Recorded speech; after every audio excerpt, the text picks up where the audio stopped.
Hi, good morning, everyone.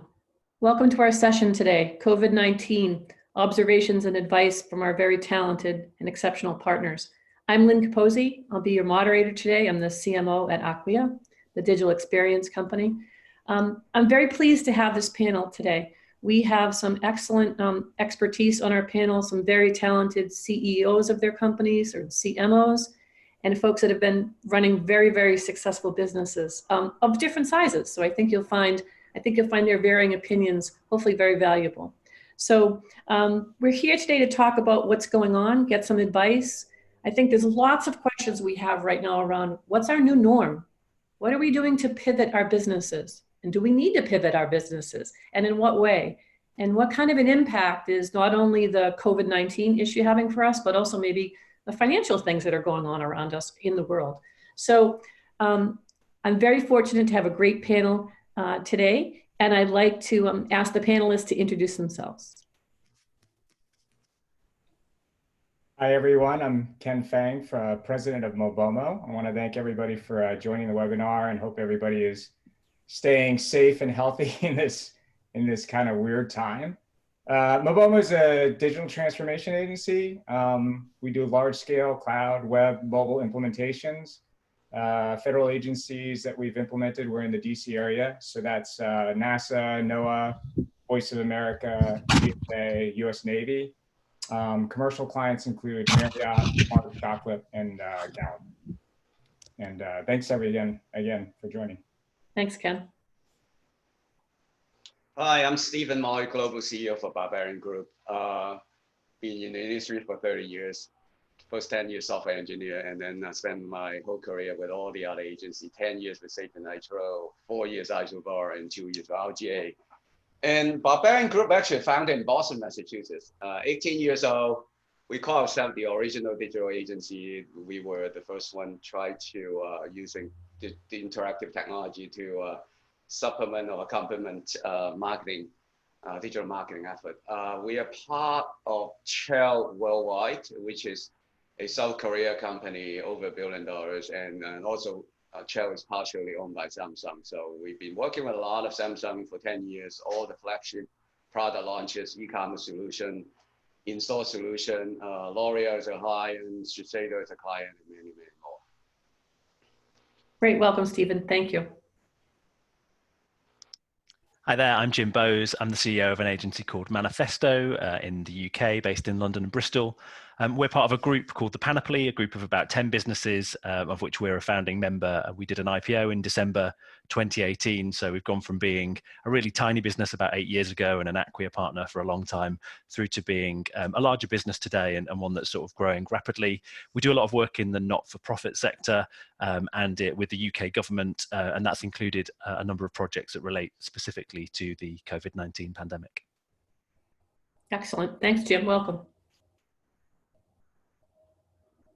Hi, everyone. My name is Elena Schechter. I head marketing and strategy for EPAM Systems, which is a rather large, at this point, $2.25 billion global digital services company. We are in 37 countries, work with hundreds of clients around the world, and aren't strictly an agency, but really much more of an integrated consulting and services technology company. And we work with just about everybody you can imagine. In the Acquia space, we've been partners for quite a while. We have a very, very significant digital practice as part of our overall business. And I'm excited to be here. Great. Thanks, Elena. Welcome. Okay, a few logistics before I throw out some questions to the panel. You're more than welcome to send in some questions, use the chat window, and I'll keep track of them. I promise we'll save time at the end for some Q&A. If you have a specific person that you want to connect with, if you do a private chat to any of the folks that are on the panel, they're very happy to take private chat if you want to ask a question or leave a contact that way. There'll also be a survey at the end. So if you want to choose who you want to get any connection with a little bit later, we can make that happen through the survey at the end. So I love this environment. Let's start with kind of opening up a little bit, because I know we're all at home. We're all in different cities. We're in different locations around the world, which is quite cool. So let's start first of all with, how are your organizations dealing with all of this working from home? Has it been a big transition? I'm sure it's been a big transition for all of us, but let's start there, talking about how you think your organizations are doing. Jim, can you kick us off? Yeah, sure. So I feel like we were quite fortunate in this. I would say that Manifesto is historically a pretty face-to-face company, but I'm fortunate to have some good friends that run fully remote businesses who I've spent time with over the years, picking up things about how they do things. And the group CEO in our group had been watching the pandemic really closely, and we'd have been having some really good early conversations. And we decided back in the second week of March to do some trial working from home days, just because we thought that this was coming. And so we were able to sort of guide the communications of our team and set up the idea that we were going to do 2 practice days, 2 consecutive days. And that was how we sort of came into this. And what we did before we planned those was gather together a business continuity group.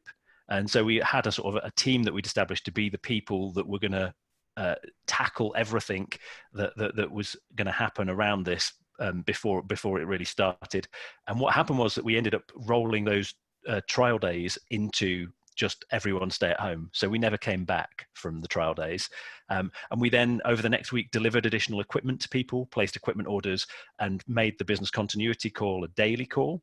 And we set up a number of new Slack channels for things like client concerns. And we set a load of group level KPIs that we're now tracking weekly. And we do a weekly call with every company in the group on as well. So we're tracking sickness, we're tracking the effect on sales meetings, we're tracking the revenue we've won week to week. And a lot of these things we would normally track monthly. So we got a bit more intense.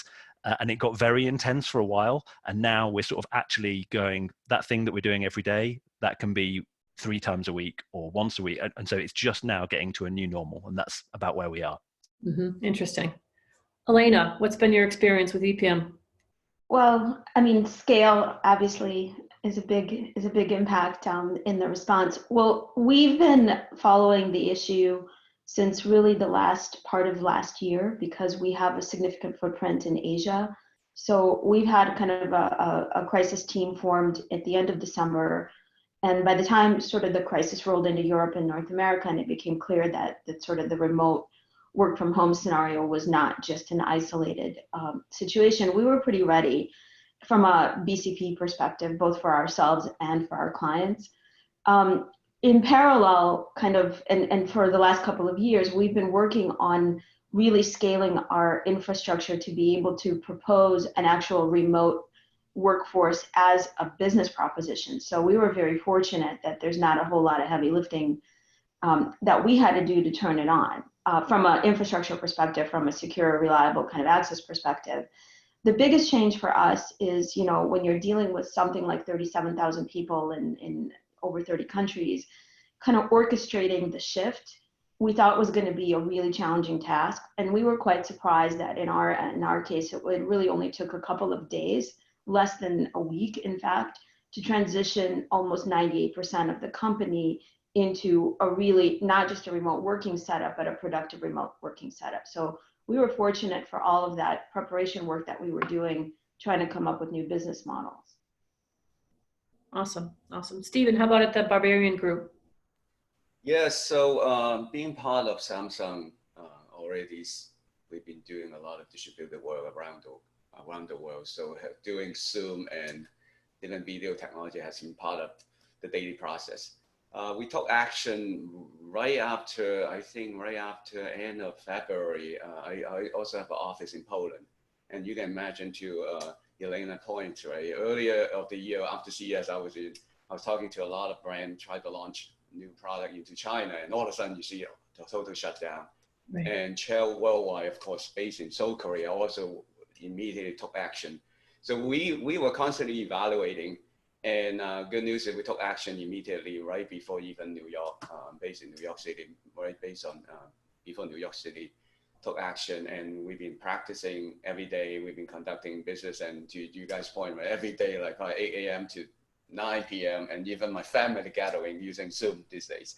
And then we also set up daily checkpoints with making sure all the departments had talking to their team, checking in, because it's different. I mean, being a digital and creative agency, people like to work together, go onto the whiteboard and, you know, bring some idea. Now you have to go through this tiny screen And even I got a high definition camera myself, just try to make it a little bit better connection.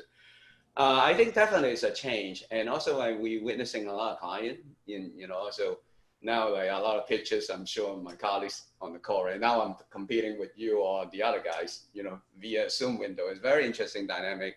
And so making sure all the content is really, sustained, in a very concise way. And also, communication become a, more, you have to be more effective and efficient. So overall, we are pretty well set up. Of course, we're waiting for Samsung also has global policy, making sure, people have quarantine 14 days if you do travel around the world. In North America, like most of the Samsung offices, unless you're necessary, you need to go in there to use the equipment, you're allowed to go in there. So we totally adhere to those policies today. Interesting. Ken, what about you? And can you talk about, not only what the impact has been on you folks and how your teams are handling the working from home, but is there anything you're learning from this that you think you'd carry forward with as well? Yeah, that's interesting. I mean, I think Mobomo is fortunate. I mean, we're a smaller business. And we were, pretty much born in the cloud, right? So we started as a mobile company back in 2009 and have been just migrating large scale applications into a cloud. So we had no physical infrastructure. We had no, from the beginning. And so from that standpoint or whatever, they're really, for us, we were strangely kind of built for this, right? And what we do for our customers was built for this. So we're very fortunate in the fact that, we are digital to begin with, and what we help people do is digital, right? So our work, if anything, strangely increased, I would say, and got more intense. And we were kind of chatting a little bit about this even before the meeting, is that, I never thought that I would say, hey, you know what, I actually love the traffic and commute in the DC area, because it is horrible. But literally now it's like everybody sees a, half-hour slot on your calendar and they're like, hey, well, I know you're home, you can just jump in here, right? And so it literally has been kind of back to back for most people. And what we're finding is like, there is this, because we had a Mobomo day, right? Every Wednesday, people would try to come to the office.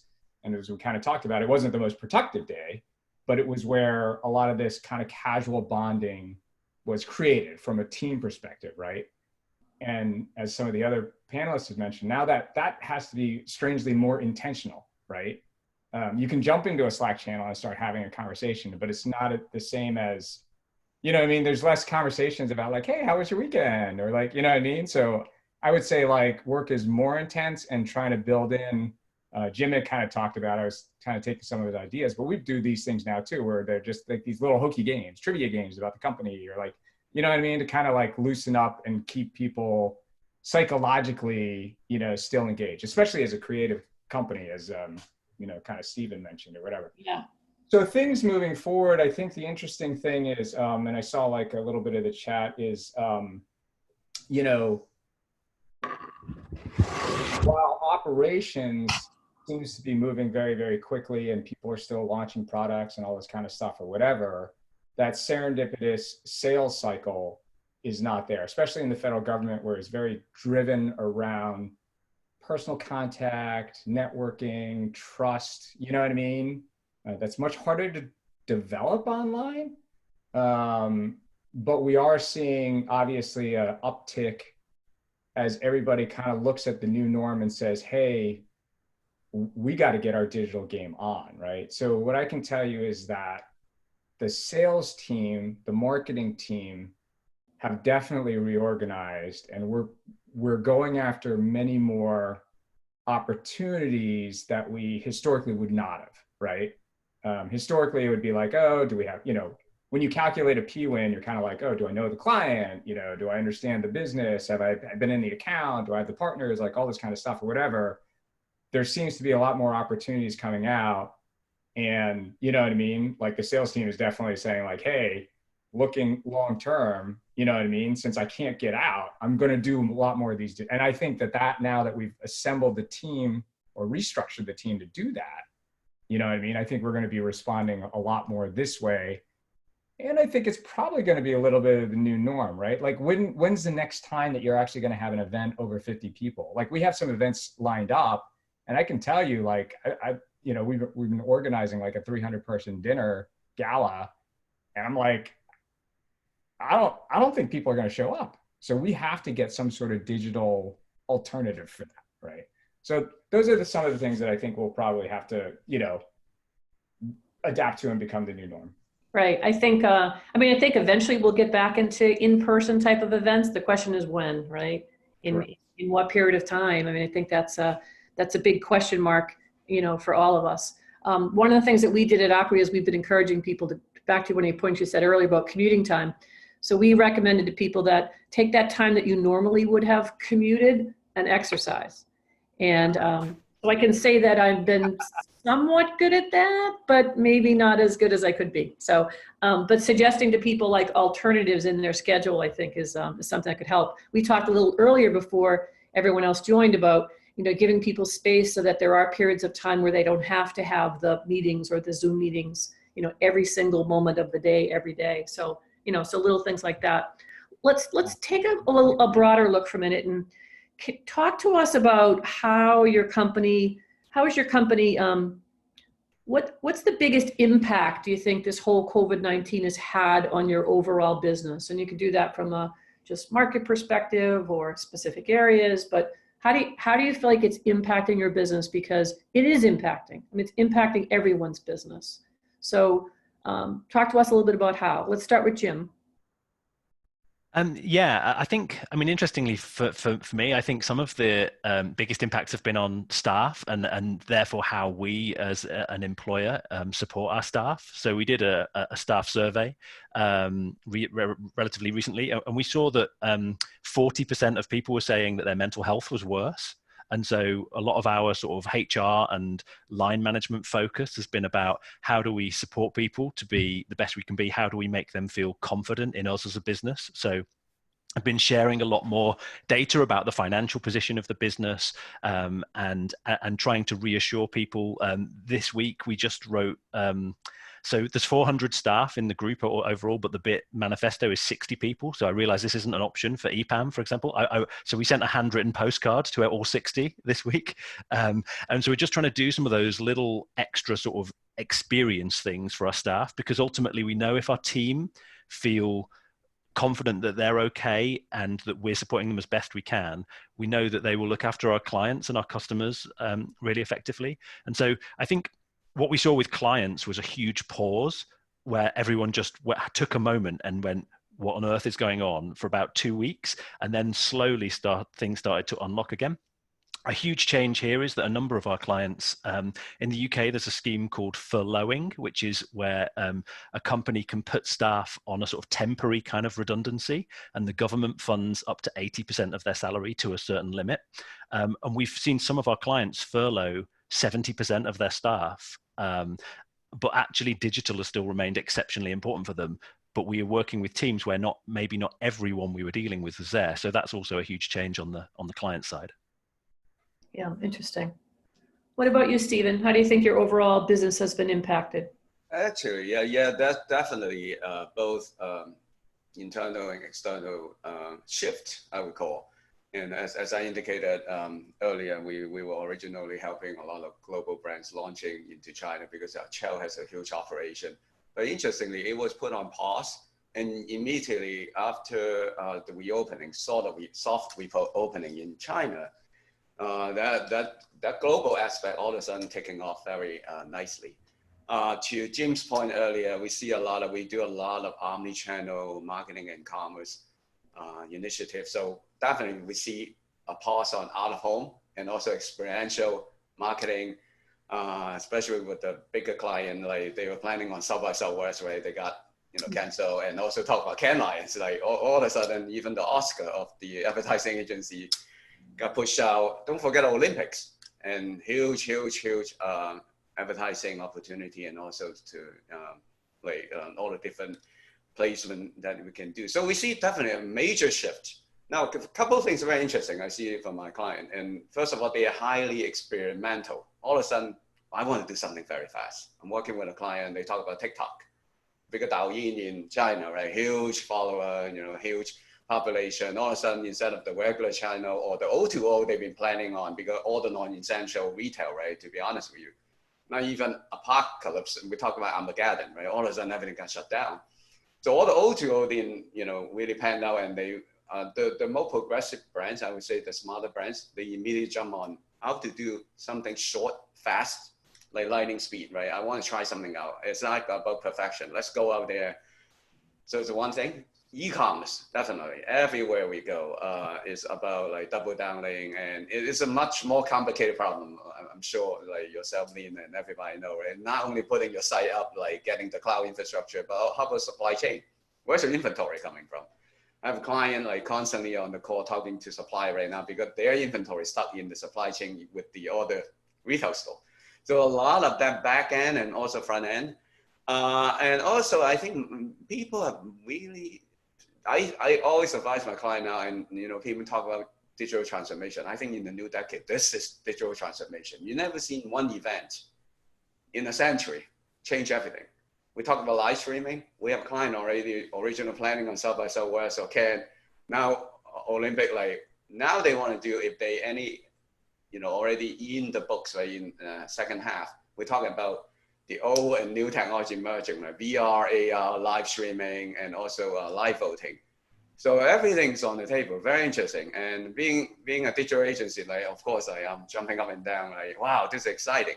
And I do have colleagues in our network, like really shifting the focus from out of home to experiential, now targeting on connected TV, because people are spending more time at home. Like how wonderful you get that captive audience at home, right? So I think if people really try to put the innovation juice, this is the time. Like anything's on the table, everything's possible. We even talking about like air drone. One day one of my clients, how about air drone? So because I live in New York, I don't even have to go downstairs to see my doorman, so I can open my window to see it. So for a geek myself, fundamentally, started off as a software engineer, very exciting time. So, but internally, long story short, internally to Jim's point, right? Mental health very important. So. We did the first happy hour, the first week when we shut down, we do a Zoom happy hour. So everybody engaged and we record the whole session. I got a Samia somehow. I recently connected with Samia with a Michelin star restaurant.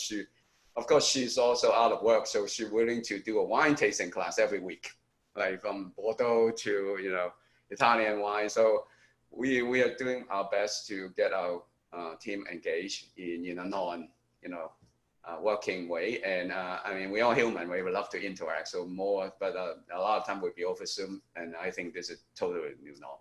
Yeah, definitely. I love that everything is possible. I love that too, just in terms of that kind of mantra. Elena, let's talk a little bit. You and I are both CMOs, both marketers.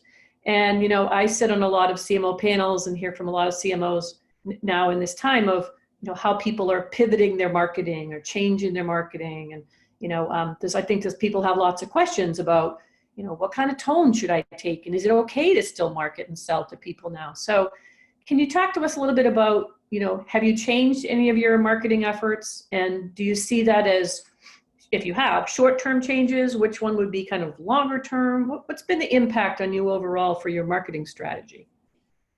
Well, I mean, I think for us, the first thing we have to do is kind of figure out what would be appropriate. And that, of course, meant that we had to go back and relook at the strategy that was just rolled out for my global team in the beginning of the year around some of our brands and some of our go-to-market messaging. I think we were really lucky in the sense that a lot of the things that were sort of driving our growth, and EPAM is a very fast growth company. I don't know how much you guys know about us, but even at the scale that we are, we were projecting 20+% growth again year over year. So a lot of our marketing messaging was around transformation and digital platforms and agile engineering. And a lot of that was supporting the growth. And it was very kind of convenient to repurpose some of that same asset base, if you want to call it that, toward the notion around remote by design, which is what we ended up doing as a response for our customers to say, okay, this is what transformation means in the context of COVID. You need to be able to be reliably connected. You need to have security. You need to have kind of teams that are able to collaborate across not just physical borders, which many of which are now closed, as I'm sure you all know, but also kind of digital impediments. And so for us, it's spawned a cycle that's a lot shorter than anything that I had ever seen before. I mean, we went from zero to a full-fledged kind of proposition and campaign in less than a week with our remote by design proposition. So that's sort of short term. Long term, I don't really think it's going to make much of a difference for us. We were always very much continuously interrogating the business case of investing in different sort of content and marketing activities. As a marketing organization, we're a very, very small sort of budget compared to this total size and scale of EPAM in general. And so I've always been very, very careful about asking, very difficult questions like, do we need to do this? Is it useful? Do our customers think this is important? And that activity has now just been industrialized, if you will, because now events are canceled and our plans around kind of customer engagement have taken a decidedly digital bend. And so now content that we thought needed to be supporting is now actually leading the messaging. So there's that, I think, is going to be a permanent change for us. The other piece that really isn't a change, it just becomes kind of at the forefront as opposed to the background, is really the use of data and analytics that we like to work with internally. I mean, I run our marketing organization because I'm not a marketer by sort of education, as a lean engineering shop. So we literally run Kanban in marketing. And a lot of the stuff that we do is very much driven around metrics and data. And I'm less focused right now, just to be plain with all of you, on whether we're getting eyeballs and impressions, because that's predominantly a branding exercise, and very interested in understanding kind of specific points of demand and how it's changing and driving to conversion. And that's a different marketing motion than sort of we thought we were going to be doing at this point in the year. Mm-hmm. Yep. Interesting. Ken, do you think your kind of go-to-market marketing strategy has changed? Same question. And do you think, have you made changes that you anticipate keeping longer term? How has that impacted your kind of go-to-market motions? So I think for us, we actually have kind of a duality because of the fact that we have such a large government presence. And as you know, all the government agencies are working in somewhat of a concerted effort in order to get the information out, come up with vaccines, biomedical research, right? So anywhere from, NIH work, which has gotten additional funding, to the VA, to, you know what I mean? So if anything, like I had mentioned, similar to Jim, there was probably kind of this 2-week pause because in most of our cases, like these agencies, they have physical buildings there. People go, so getting them geared up so that they had their equipment, the infrastructure, the, licensing of whatever products needed so that they could actually get their jobs, teleworking. And obviously if they're working in like a wet lab or something, you know what I mean? So those areas had to get kind of settled out. And then if anything, the federal agencies have actually accelerated, right? Like we've seen, we do mobile apps for the Veteran Affairs, right? And historically, that's a very bureaucratic, kind of process that has to go through independent testing and field testing and all this kind of stuff to get the apps, from development into production. It's usually like a 6-month process. Because of COVID, right? They're like, this is our time. This is the only way we can communicate with our veterans at this point in time, right? And there's so many people, we do a mental health app, right? And as we talked about, mental health is probably the largest issue that we're probably seeing from everybody having to do this social distancing, right? Like, and it's a very hard thing, so getting that out into the hands of the physicians and their patients is very important and has actually accelerated, right? If anything, there's been lots of calls about like, can you get this done, right, within the next 2 weeks? Right. And what do we need to do in order to basically do that, right?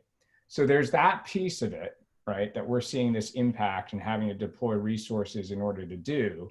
And then I can tell you on the commercial side, it's a very different story, especially in, we do a large scale luxury spa and gym out in California called Villasport.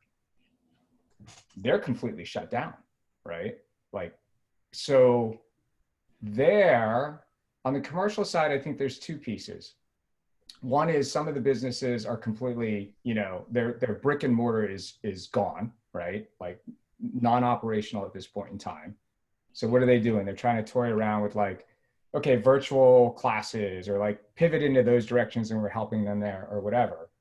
But also everybody's scared, right? The customers are scared to spend money because they don't know if we're going to go into a recession, right? So there's this weird part about that or whatever.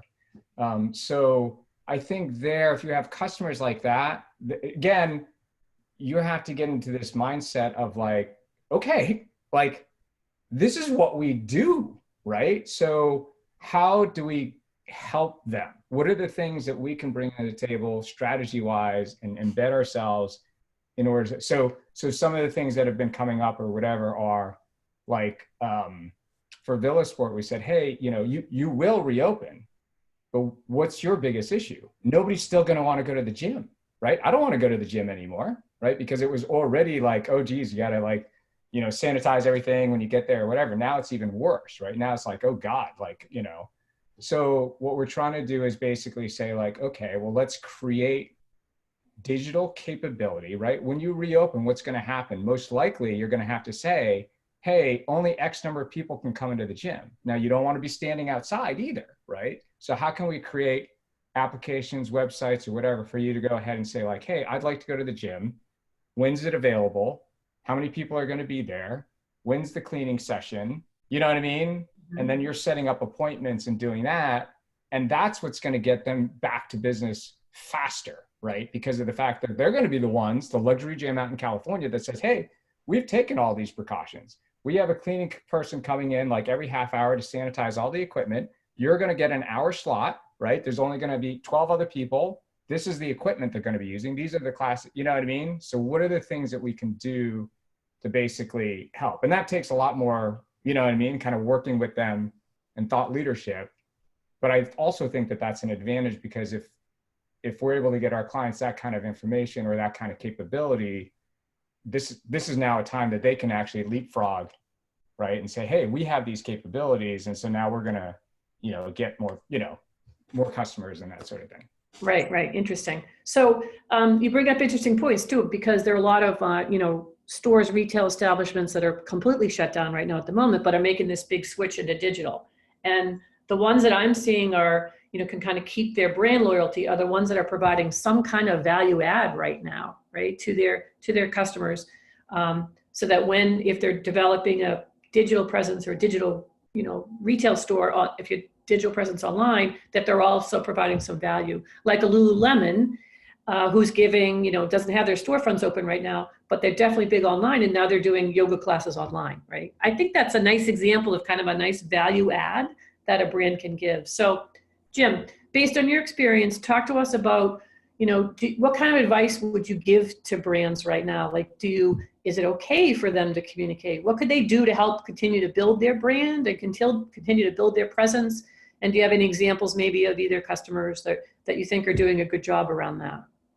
Yeah, sure. So I think you know, the first thing about a brand is to sort of think about who its stakeholders and its community are, and who it's normally connected to in a way that it can be a positive force at this time. So I think you've kind of got that sort of like, let's call it the CMO or CEO side of the job, which is how do we put the brand out there in a really positive way so we don't look like we're trying to take from everyone in this time.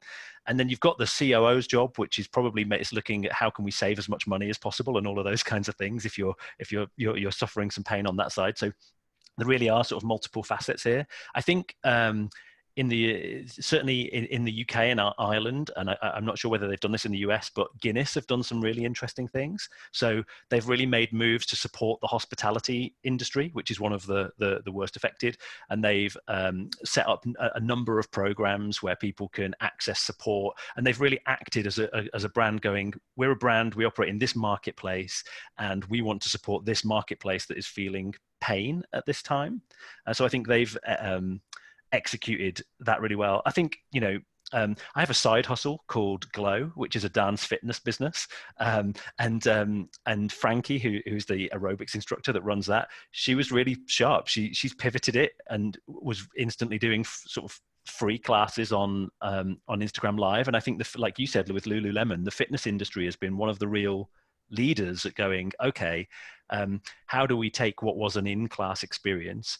And then what she found was people wanted to donate some money to, because and she was then able to support the other freelance teachers that teach for Glow. And so I've seen some really good stuff in the fitness space where people are supporting each other. Yeah, interesting. Stephen, what about you? Any experiences around that from building brands and some of your clients maybe? Yeah, I think it's a fine line. I work with a lot of clients truly want to help. And also focusing on their brand purpose, like how to express their brand purpose in the way helping people to weather the storm, because you don't want to exploit the situation, right? You don't want to come across, and we see a lot of great brands out there, like Shiseido. They recently repurposed their manufacturing line to create and produce a sanitizer. LVMH was the first one, right? But what exciting about what LVMH has done? They did it in 72 hours. It really come from the top.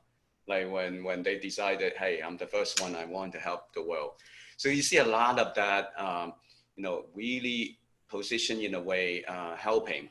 I see a lot of that, and we have more and more conversation with client, right? Also in the shift, like, well, I do not want to come across exploiting, but I do want to position in a way. So we see more and more hosting and participating in the conversation, our brand, and they would love to host a conversation either in their own digital properties and through Instagram or TikTok or all the different forum they have, or they want to participate, they want to help. We see a lot of that. Interestingly, when Jim touched on it, and we see a lot of shift, at least personally, like because staying at home, right? And you don't go out to eat that much. We see a lot of huge new wave of e-commerce from the supplier of the restaurant in New York. Like surprisingly, you see all of them all of a sudden, like you can order from like the Michelin star supplier. But interestingly, only 6-7 weeks ago, when they start delivering, you can order, like, if you want to, you can get 10 pounds of Kobe beef and 20 pounds of like whack of lamb, because they produce that much. But when they deliver to your home, they only take personal check. They won't take cash. They won't take, it's funny, right? And then now they can do credit card. I truly believe this change, I think we are ready for cashless society, just like in China. And so you see that a lot of that, like, speed is very interesting. I see a lot of brands changing very fast, like from, as I mentioned, like from taking no e-commerce to commerce. And it's a brand new ground. And we talk about, I mean, if you look at the typical digital consumer journey, and now completely truly get disrupted, right? The first mile, talk about first mile, it's all stay-at-home customer, right? I got my robot rolling, got the TV on, connect the TV, the voice, and then all the different technology. Now, I think that whoever in the digital experience side, like whoever can create the next wave of customer experience for the first mile will have an advantage, right? How you orchestrate them, not doubling. Like you don't want Alexa to talk to you while you're watching, a TV commercial, like that kind of, like, you have to do it the right way. I actually have a old client of mine call me, hey, what do you think of a second screen? I mean, seriously, like a couple of weeks ago, remember the 10 years old second screen when you press a button watching Days of Your Life and all the information? People start thinking about old and new. So we see the first mile, a lot of innovation. Last mile, I talk about delivery, right? We see more and touchless. You see people like, drop up at your doorstep, you pick it up. You see a lot of new type of orientation. And actually I think because of this, we are reaching a tipping point. Anything is possible. People willing to do everything to get ease. Think about this. To Ken and Jim's point and Alina's point earlier, the new normal, same day delivery, Amazon no longer can do. So anybody, this is the time to disrupt. I mean, I order something by Amazon, take 4 weeks. Like, how could that be, right? We were trained like guys, right? 2 hours is standard. So I see a lot of conversation, at least with the client, like the more progressive, like how to innovate, disrupt the first mile or last mile. How can I deliver, or at least matchmaking? Meaning, I know my retail partner has their internet will connect them. We did a study, like for Samsung, long story short, like we see more and more people actually not only going to Samsung.com, they go to Best Buy more and Walmart more because they want the high definition TV so they can connect better. They want a better monitor where everybody getting better monitor, everybody getting better desk. So all of a sudden you see a very interesting mix of online to offline and the relationship between direct to consumer and retail. And I find it fascinating. I think that will be the new normal going forward. Yeah, absolutely. One of the other things I think that I see happening, I hear a lot, is people are content binging. So that could be, that could be from Netflix, right? In all the series we're all watching on Netflix, or digitally, it's people are really content binging and are researching, right? So a lot of people, I think, are taking the time now to go online and research, whether that be, new products online, something that helps them in terms of any kind of a business problem that they're having today. So Elena, is this something that you're seeing? Are you seeing like an increase in people looking for content? Are you considering that? Or do you have a content strategy? And how important is it that we're personalizing, around the right content for the right person at the right time?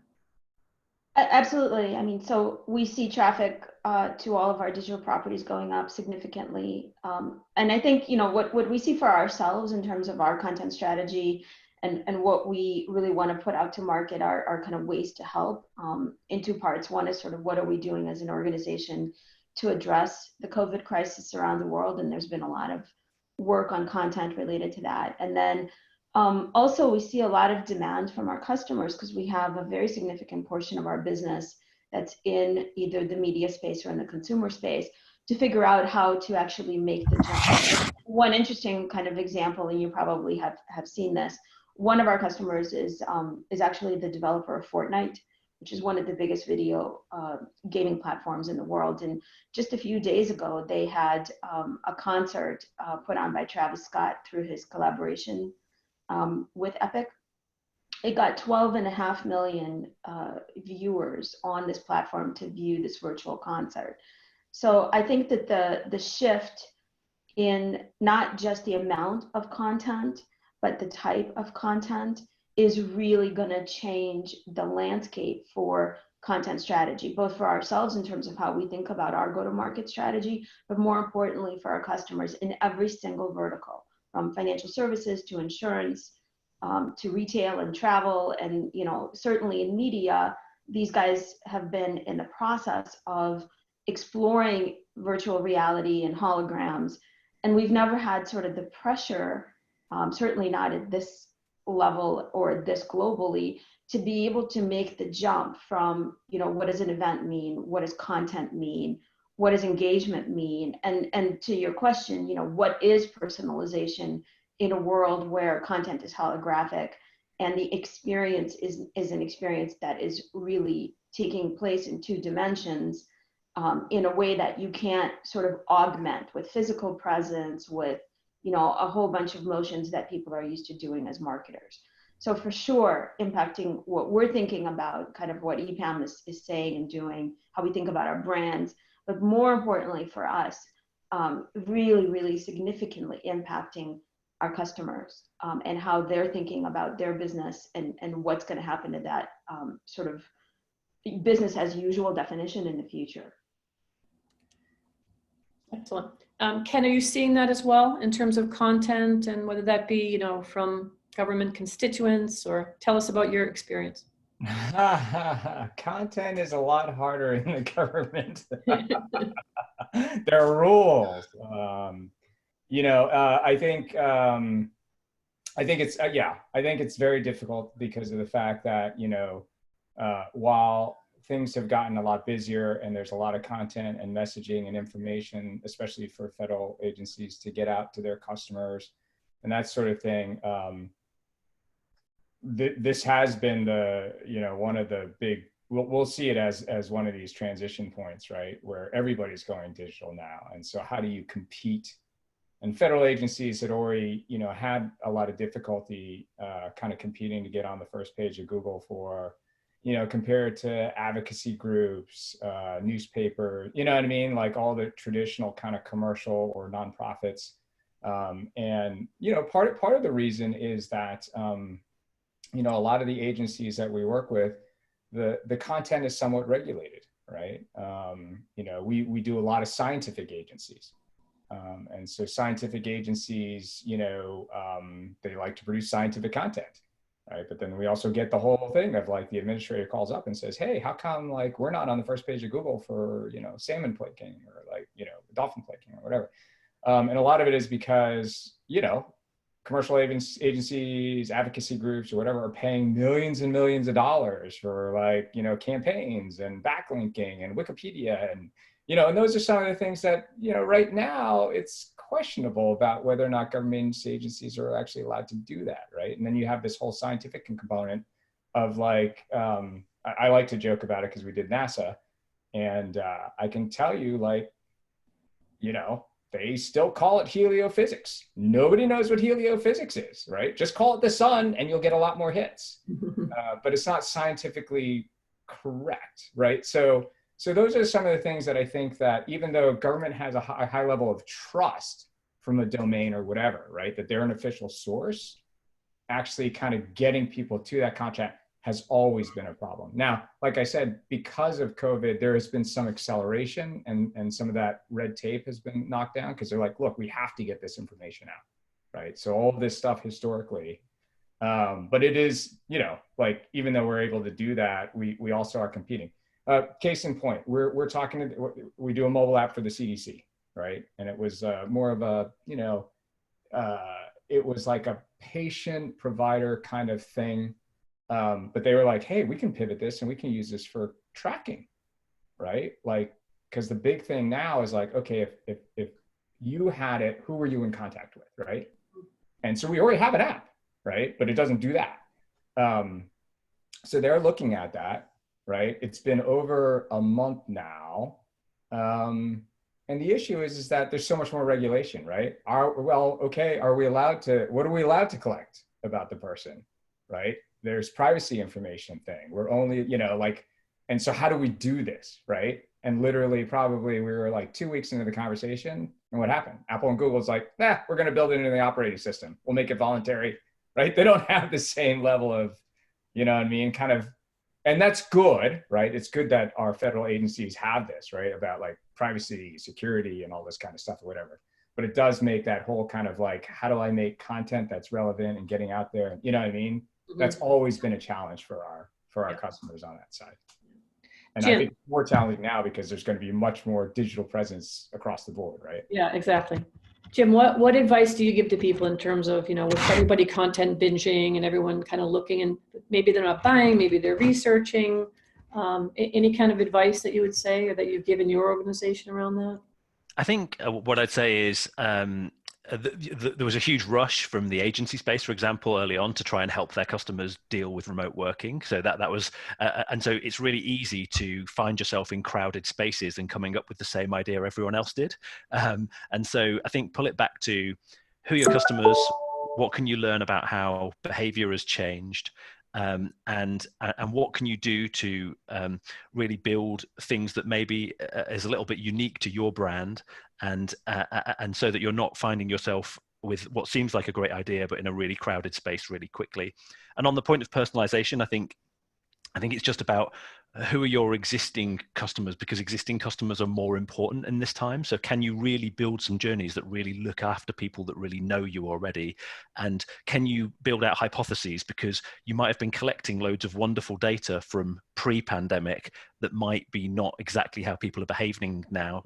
So maybe shorten the data windows that you're looking at and see if you can spot those changes. Interesting. Okay. I'm going to switch to a couple of the questions that are coming in through the chat at this point. So I'm going to ask the question, and I'm going to ask, we'll see who wants to volunteer to step in. So we have a question from Chandeep.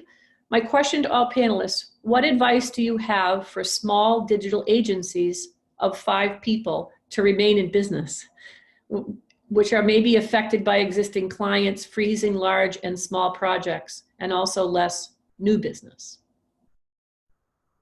So what advice do you have? Jim? Yeah, so I think I can still just about remember when we were with this. It's not that long ago, and I think there's a couple of things. You've got to look at your costs really thoroughly. I think look at what schemes are available to your business to help you survive, and then think about who are all the people that you've had conversations with that you know that you haven't been in touch with for a while, because new business is going to be tough. If someone's never met you before, even if you're the most charming person in the world on Zoom, it's going to take you a while to convert that. So see if you can help people that you know a bit better, and that you've maybe not connected with for a while, and maybe that will make a difference. Good advice. Thank you. I'd like to jump in on that one because Sure, yeah, go ahead, Ken. Chatted a little bit about that before.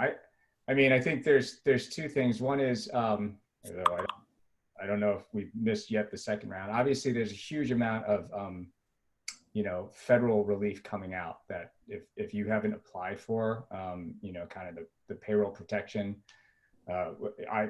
I'm on a number of boards of local kind of like chambers and stuff like that. And we've been doing a lot of effort into making sure that we can educate small businesses, especially those that are most affected, not digital, like restaurants and that sort of thing, on applying. Like there's state, local, and federal assistance.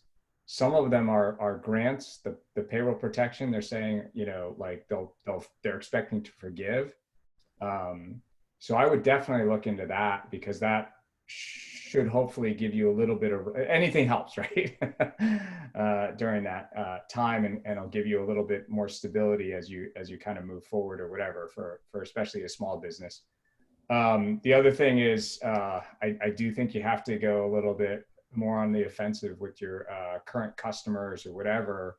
And like I said, kind of think about around the box, because if you can get them out of their fear zone, right? Because what your experience is, they're locking down because of the fact that they're uncertain about the future, right? And so if you can help them find ways to generate revenue or new customers or alternate pieces of business now, you know what I mean? Then not only will they provide you some revenue stream currently, but that thought leadership is going to drive that account, in the future. I think, as Jim said, net new is hard. And unless you have, kind of like we did, where we've gotten a sales team that is going to focus on that, but that's all that's all like, hey, we're thinking like 6 months out, right now we're seeing that dip, right? We're not seeing enough kind of proposals and stuff like that that's going to sustain kind of our growth further out, right? That's probably something that you'll have to think about tier 3 or whatever. Right. Thanks, Ken. Actually, another question that came in, and I think it's applicable for that, is it okay right now to be running campaigns and promotions this quarter? Is that okay? Yeah, absolutely. Yes. Oh, you mean for the agency or for the client? I think it means in general, right? Is it okay right now? I mean, I hear this a lot too, is as a marketer, is it okay to be having promotions or campaigns or coupons? And is that okay to be running now, do we think? Or is that a little bit of tone deafness? Yeah, I think, oh, sorry. Okay, go ahead. No, go ahead, Stephen. We'll do Stephen later. No, I think we have to be careful, right? We see some, backfire, like KFC, recently told people, if you do, we post their hashtag and then you give a Netflix 1 month, that didn't go well at all. So I think that type of, if you come across more commercial, instead of helping people, I think will backfire on you. But also to Ken's point earlier, I think the interesting world, right? I think open source actually has a much more strategic advantage in the world we're living in right now. Because when I said experimenting, even though they already have the digital ecosystem with everything on earth, the best in class, including Acquia. But when they try new things, like on new mobile app or new content distribution, I think open source could give your client a little bit more nimbleness, right? You don't have to spend $1 million or a couple of million, but just maybe 6 figures, even 5 figures. But also on the content side, I will encourage a lot of our colleagues, right? Think about, like it or not, half our population in Gen Z, they have only X seconds spent on consuming content. Think about how they consume content. So content I come from the older world, right? Long form content was long, like 30 minutes or, you know, what a 30 second to a minute, couple minutes. Now today is 1 second on TikTok and maybe 5 seconds on Instagram. So I think we need to adopt how to help our client not only managing the digital assets, the content management, but also how to create a ton of content that can deploy across all the touch points. Excellent. Excellent. Thank you. Very true on the attention span there. Elena, what do you think on campaigns, promotions? Okay to do? I think the question isn't whether to do them, because the reality is that, you know, silence is also saying something. So if you say nothing as a brand, that means you have nothing to say, which I think could be much more damning than maybe being a little bit of tone deaf. But I think what you say really matters. And there's some really great examples of brands that have done a good job and some that have really maybe been a little bit out of step. I think ultimately, if you're a consumer brand, you have to be kind of sensitive to the context of where your consumers are at the moment, right? And so the epidemic has been coming at us in various phases. So understanding that phased engagement is really, really critical, which is why all the data that you gathered, you know, last quarter is useless. Just drop it, forget it, look at real time. But for sure, you know, not doing anything, I think, is a big mistake, because you lose your ability to do something important. Doing things that are outside of your sort of brand permission zone, depending on who you are, is also a mistake. And you've seen some people really take some missteps in this direction. And so I would say that the distribution is now made easier because people have a lot more time to be looking at digital content than they ever had before. But your ability to do either real good for yourselves in terms of awareness and actual engagement with the brand, or really bad things for your brand, is multiplied. I mean, it's actually exponential in this moment that we're in.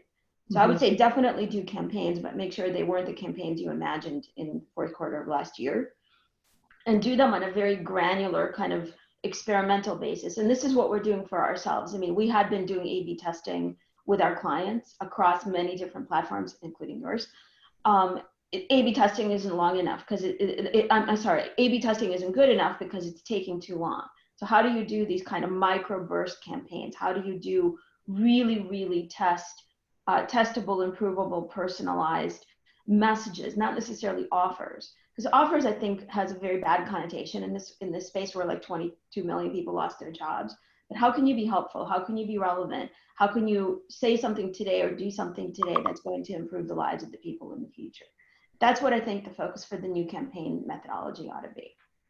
I think that's excellent advice. I think that's what I've been hearing from all CMOs as well, is, you know, don't go silent. You need to make sure that you're still there, that you're still present, that you're still representing your brand, and fall back on your core values around your brand, and think about what is the DNA of your brand, and make sure that that's still coming out and coming through. I think that's something loud and clear. Well, we're hitting the end of the hour. I can't believe it. It was actually a very fast hour. I really want to thank everyone for participating in the panel. Really appreciate your expertise and providing your suggestions. I think has been great. For those of you, we will be sending out the recording of this. So for everyone that was on, you'll have that in follow-up. Was one last question that was here. And again, please fill out our survey, and you're welcome to private chat any of the folks that were here in the panel. They're all welcome and willing to speak with folks and have contact. So once again, thank you. And hopefully we'll have a chance to do this again. Thank you. Thank you, everyone. Thank you. Thank you.